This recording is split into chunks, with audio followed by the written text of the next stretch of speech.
Hello guys, সুমিতার রান্নাঘরে স্বাগতম। আজকে আমি আরেকটা নতুন রেসিপি নিয়ে আসছি। তাহলে দেখেন আমার রেসিপিটি। যদি ভালো লাগে আমার চ্যানেলটা সাবস্ক্রাইব করে দেবেন আর লাইক কমেন্ট শেয়ার করে দেবেন। চিংড়ির মালাইকারি করেছি। দেখেন চিংড়ি মাছগুলো নিয়ে নিলাম।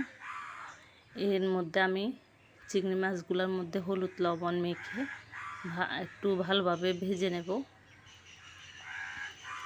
একটা কড়াইয়ের মধ্যে তেল দিয়ে দিলাম, তারপর ভেজে নিচ্ছি এগুলা। এর মধ্যে আমি আদা, রসুন, পেঁয়াজ সবগুলো একসাথে বেটে নিয়েছি। জিরার গুঁড়ো, ধনে গুঁড়ো সব একসাথে নিয়ে নিয়েছি। তারপর নারকেলের দুধ, দই এগুলো তো লাগবে।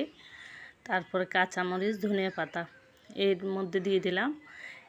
একটু করে পেঁয়াজ কেটে রাখা, তারপর পেঁয়াজ বাটা দিয়ে দিলাম, তারপর আদা বাটা দিয়ে দিলাম। আদা বাটা দিয়ে আমি কিছুক্ষণ নেড়ে নেব। তারপর দিয়ে দিব হলুদ, মরিচ পরিমাণ মতো, 1 চামচের মতো ধনিয়া পাতা, তারপর দই দিয়ে দিলাম।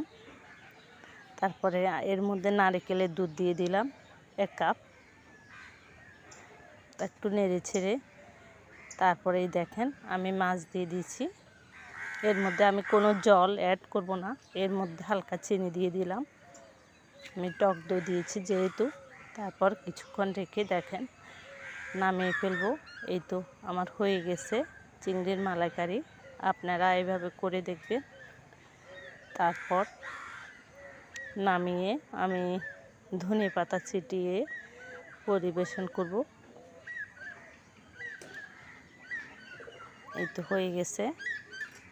এভাবে আপনারা করে দেখবেন চিংড়ির মালাইকারি। আর ভালো লাগবে শেয়ার করে দেবেন। সবাই ভালো থাকবেন। আজকের মতো রাখা।